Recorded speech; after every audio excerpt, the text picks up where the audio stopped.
you've been paying attention for a while, you may have noticed that we have a passion for driving dirt roads here at the Cactus Atlas. We've driven so many amazing roads that we lost count. Sometimes it can get pretty exciting and nerve-wracking. And sometimes you just want a leisurely, relaxed pace.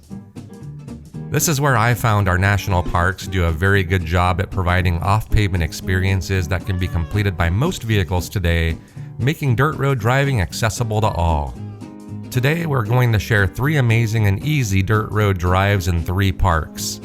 For this one, we'll be visiting the southernmost reaches of Arizona and then over to sunny Southern California, and we'll end up at one of our favorites, the Red Rocks and Desert of southern Utah. Our first location is in southern Arizona near the Mexico border, the only place in the United States where a certain cactus grows over a very small area, Organ Pipe Cactus National Monument. Organ pipe cacti, as far as the eye can see. We've explored the area many times, hiking to historic abandoned mines, to camping in the lush Sonoran Desert. And of course, seeking out the majestic organ pipe cacti in their natural environment.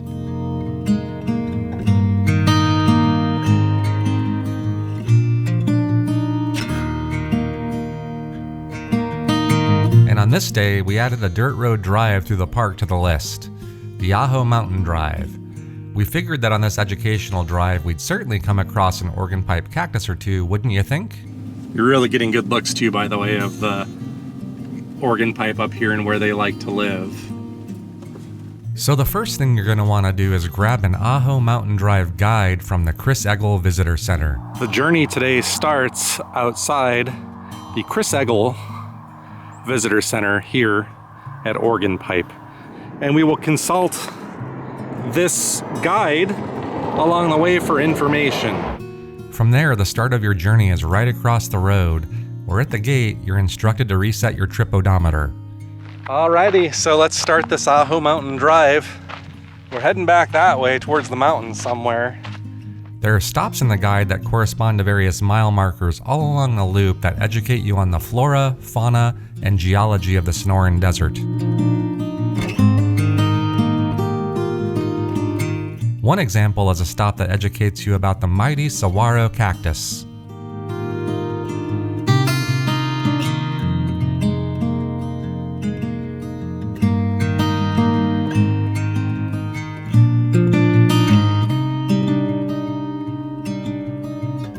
The Ajo Mountain Drive is a 21-mile loop, and the route is mainly dirt and gravel, but we think any kind of vehicle can make this drive, making it an accessible dirt road drive for most. As you make your way further down the road, eventually you'll come across the cactus that gives the park its name, the organ pipe. So what's so interesting about these other than that they look pretty cool? Well, the thing that the pamphlet mentioned is they're extremely rare north of the US-Mexico border. In fact, my understanding is this little small region of the US here in the very southern tip of Arizona is the only place in the United States where you're going to see these things living in their natural habitat. You'll learn that they especially like to grow on southern-facing slopes, and often you need to look up to find some dense clusters of these cacti. And although it's very hard to see from here, there is a approximately southern-facing slope, and on it, I can see an abundance of organ pipe going up there. Eventually, you'll start driving up into the mountains, but nothing startling. The road remains smooth sailing at all points. It's a very scenic and delightful drive. Ah, now this is a view. This is a view. Best view of the day so far. My favorite part was deep in the mountains when the double arches of Arch Canyon came into view. This is an amazing view. I did not expect this. I did not plan or read much about that arch. The landscape here is laid out perfectly. Such a great photo op. Eventually, you'll gently return from the mountains and head back through the desert to go back out the way we came in. All in all, the Ajo Mountain Drive is a beautiful experience where you can learn a thing or two along the way. Fun for the whole family.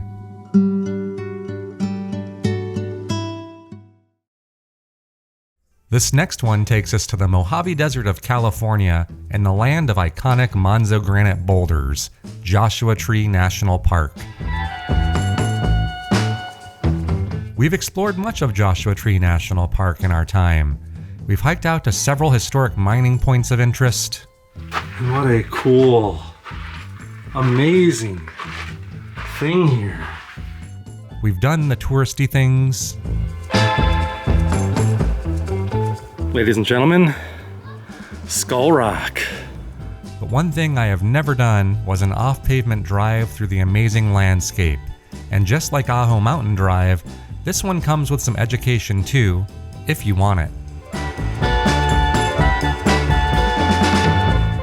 The Geology Road Tour is 18 miles total. Part of it is a loop, and you'll end up back where you started when you're done. The Park Service states that during good weather, most passenger cars can drive the first few miles until you reach the point that cautions a 4x4 is needed. All right, here we are at stop number 5.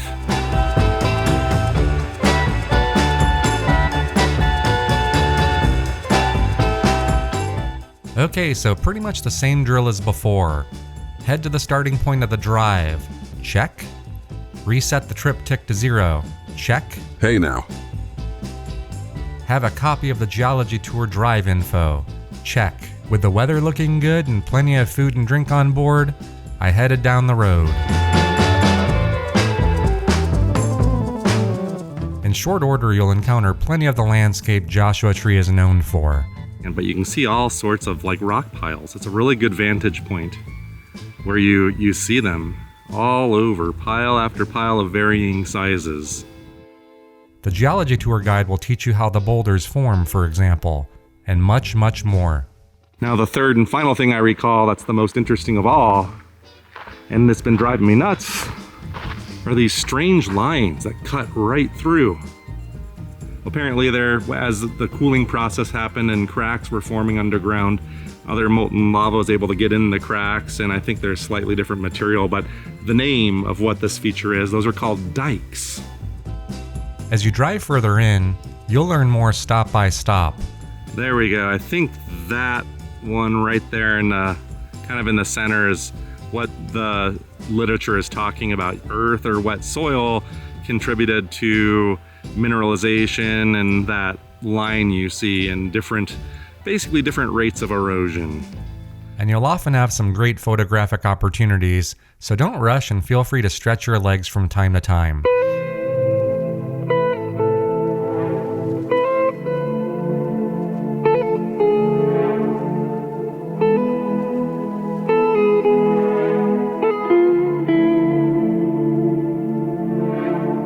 When we arrived at the 4x4 section, we felt it to be a fairly tame route, with a few slightly bumpy parts.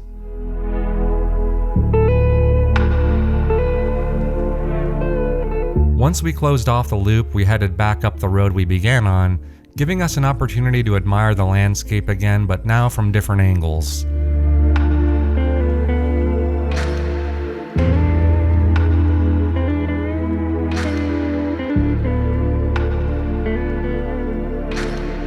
If you like the subject of geology, the Geology Road Tour is a must-do, even if you plan to exclude the 4x4 section. Or heck, even if you don't care for the educational part, you'll not be disappointed with those views.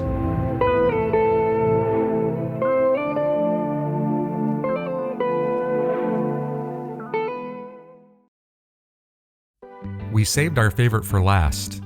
In the Sonoran Desert of Utah is a red rock landscape unlike no other.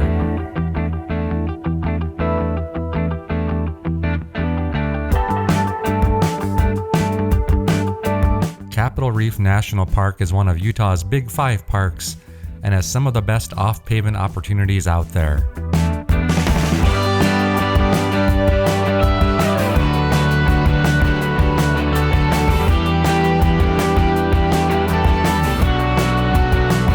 Looping the fold refers to a 125-mile drive or 199 kilometers that takes about 4 to 6 hours to do. The drive is mostly dirt and takes you through the southern portion of the park known as the Water Pocket District.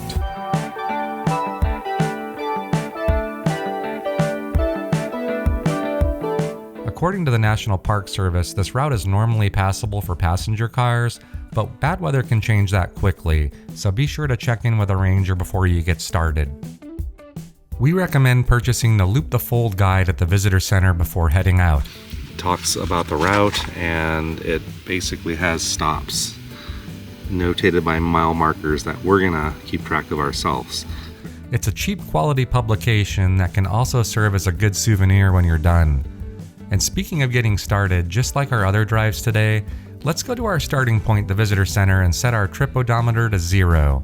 The book does say that your triptych might vary, so to keep an eye on that. And just as before, you'll drive a couple miles, stop at a point of interest if you like. So if you haven't figured it out yet, the white sandstone dome ahead of us here, to a lot of people it resembles the US Capitol building. And that's where Capitol Reef gets its name. And then move on to the next. On this drive, you'll be treated to different categories of information that essentially fall into either historical facts or geological facts. So, as the booklet says, we're looking at hoodoos. You know about hoodoos if you watch our channel, like these kind of tower-like structures. Bryce Canyon's a great example.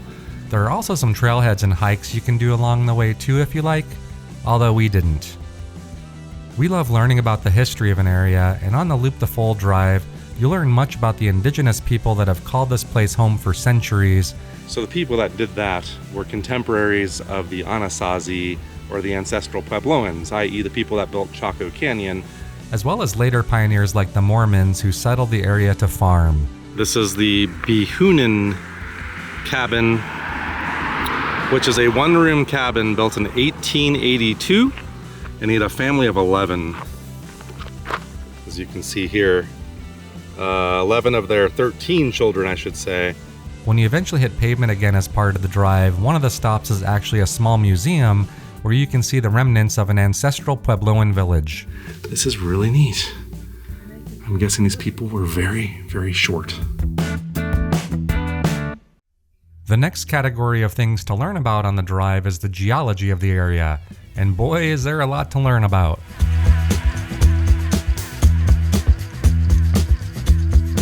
One of the most impressive things to see in our opinion is the water pocket fold, a gigantic monocline that forms a barrier or a reef.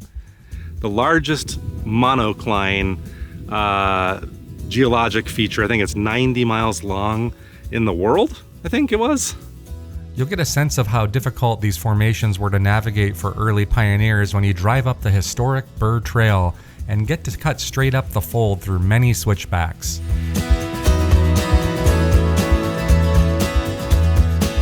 Another thing we enjoyed seeing were ancient fossilized oysters stuck in the 95 million year old Dakota Sandstone Formation. And those would be oyster fossils.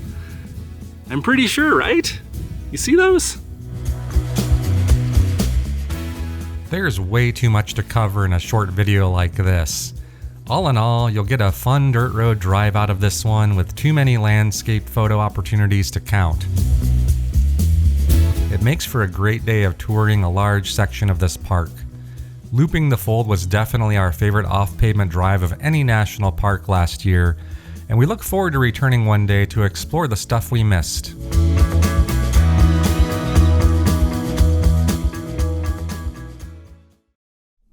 Hopefully our presentation today inspires you to get out there and check out some of these national park dirt roads, even for those of you in standard vehicles.